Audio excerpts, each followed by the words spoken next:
Hey y'all, this video will be my genius thoughts about how some men are feminine, but that doesn't mean that they're gay, and how some women are masculine, but that doesn't mean that they're lesbian.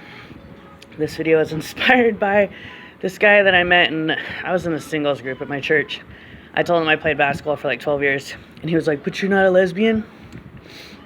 And I was like, No, I've never been a lesbian. I've never in my entire life been attracted to a woman.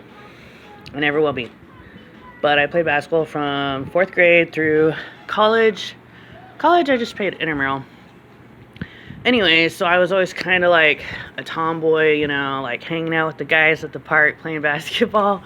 I had a big brother who I guess initially I started playing basketball with him, but then he wasn't interested anymore because he got lazy and he started playing lots of video games. So then it was just me and the guys at the park. And anyway, so I was always kind of like a tomboy. I guess you could say I was masculine. But that doesn't mean that I was gay, and that doesn't mean that I ever wanted to be gay. So I just want to say that to say for any of you young girls, older women, maybe you're masculine, who cares? That doesn't mean you need to be lesbian. You just need to find a guy who's okay with a strong woman. And then men, if you're kind of like a little bit feminine, a little bit on the weak side, you just need to find a woman who's okay with the weaker guy. Because maybe she wants to take the lead. Anyways, there's a good series of videos on YouTube. It's titled Laugh Your Way to a Better Marriage. And he says after reading something about, I forget what he was reading. He was like, holy cow, I'm a woman. Because a lot of men can have traits that seem more feminine, and but that's fine.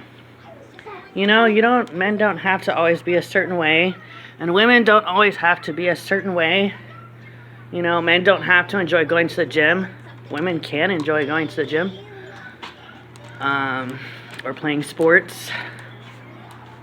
What else? What's another stereotype? Women don't have to enjoy raising kids. They can get a job and make their own money. What else? I don't know. You think of your own stereotypes and just flip it or deconstruct your stereotypes. What do you think men are supposed to be? What do you think women are supposed to be? Why do you think that way? And do you think that if you see a man who's kind of feminine, bam, that means he's gay? No, not necessarily. Or if you see a woman who you think is kind of masculine, bam, she's lesbian. No, not necessarily. And I think that's why there's so much gender confusion in our society, because of these stereotypes, you know. Yeah, like if a woman doesn't wear tons of makeup and high heels and likes to go shopping all the time, then people are like, oh, you're lesbian. No, I don't wear makeup because it gives me pimples. For any of you women who do wear makeup, how do you do it without getting pimples? I don't know. You know, so it's like you can't like put people in a box.